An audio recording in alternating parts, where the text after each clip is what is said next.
The fear of public speaking ranks in the top 10 of most public opinion polls, and often is number 1.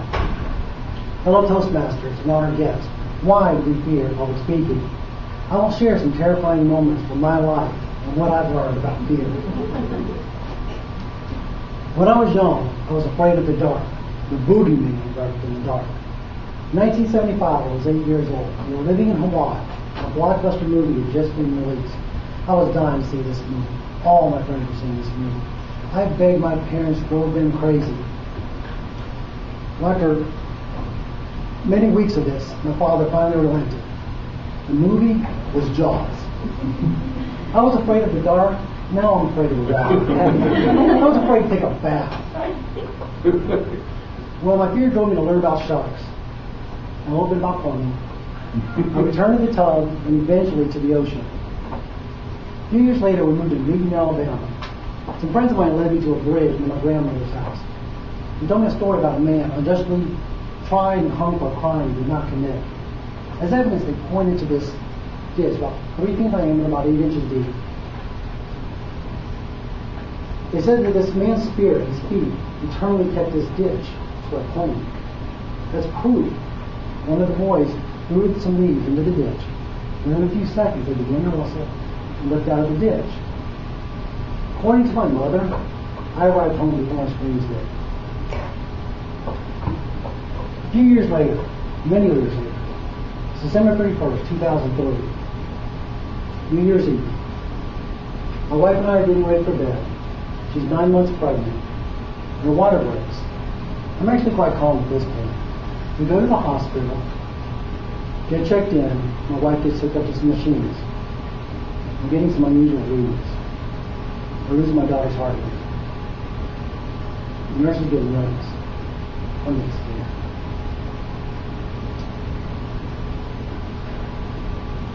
After several hours of this, my wife's in a lot of pain. We're moving her to different positions to try to get comfortable.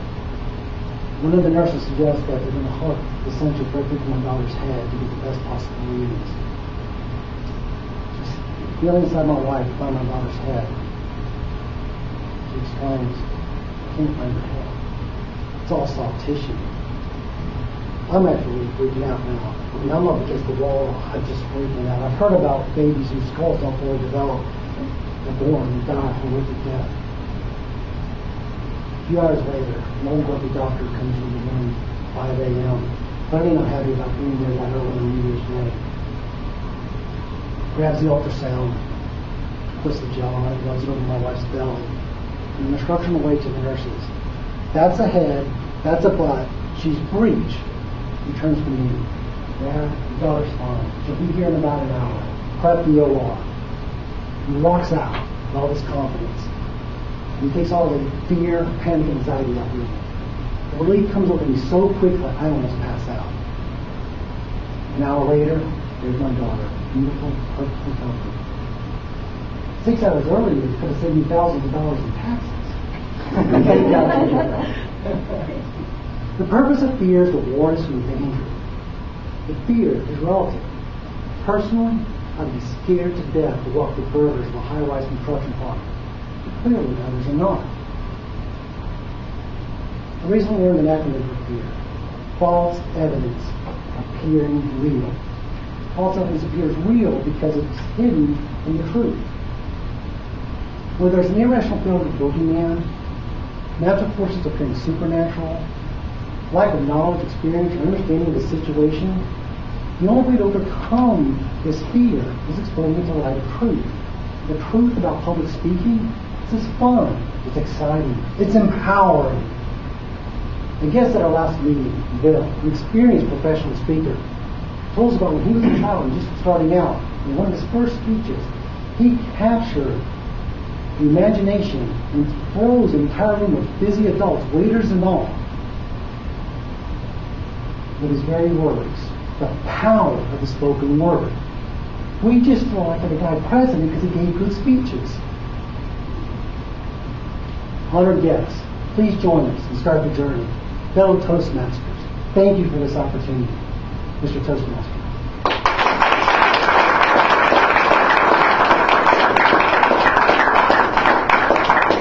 Important Toastmasters. And in fact, Steve didn't mention it, I don't believe, at the beginning, but Toastmasters, when it did start, started as an evaluation club, and speeches were simply a means to an end.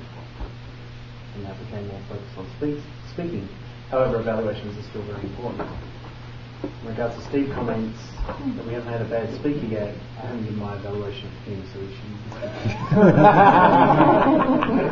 However, before I get in to give my general evaluation of the Toastmasters performance and other aspects of the meeting, I do have a team of evaluators that will be speaking first. And these evaluations of the speeches are important to the speakers themselves. In fact, you could say as Toastmasters, we develop a cupidity for evaluations of our speaking performance. That's why we look forward to receiving those pieces of paper with comments from fellow speakers, and we look forward to receiving evaluations. So our first evaluator evaluating Frank Brammer's icebreaker speech this evening is Jonathan Edwards.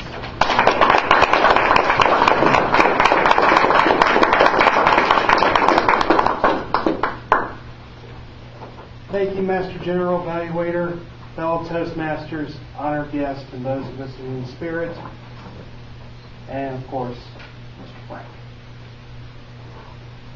Frank, you are a natural-born storyteller. You can tell a story with the best of them. You tell stories with such cupidity that it just overwhelmed me.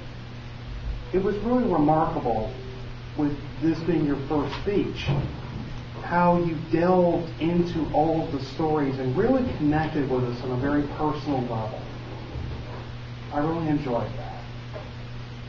You speak with a calmness that belies your first time as a speaker. I could tell from the first sentence you knew what you were doing. In fact, it kind of makes me wonder, have you done this before?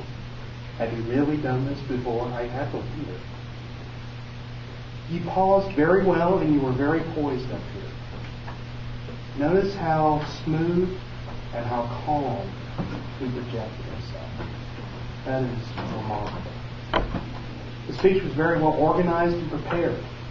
I could tell you were ready to go from minute one. It was really remarkable how you were able to structure everything and how you were able to connect with us as an audience. You spoke very clearly. You spoke very well. You were very powerful and forceful in particular parts of your speech, particularly the part about your daughter. That was really remarkable. I can personally relate to that because my sister's getting ready to have a baby herself in September.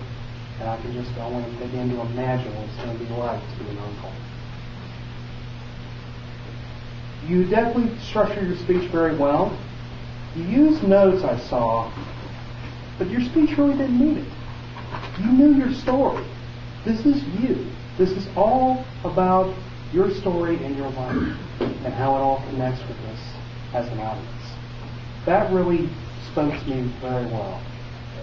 I felt one thing you could improve upon is to move around a little bit more. Move around and gesture a little bit more.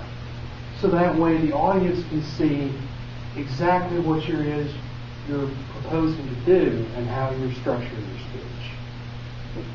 But overall, I thought your speech was very well done. It was a very, very good first speech for an icebreaker, and I look forward to hearing more of your speeches. Mr. General Evaluator.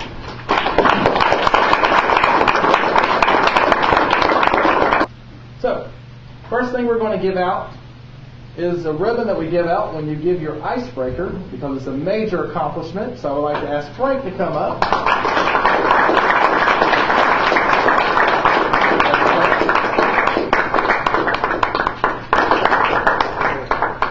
And finally, best speaker.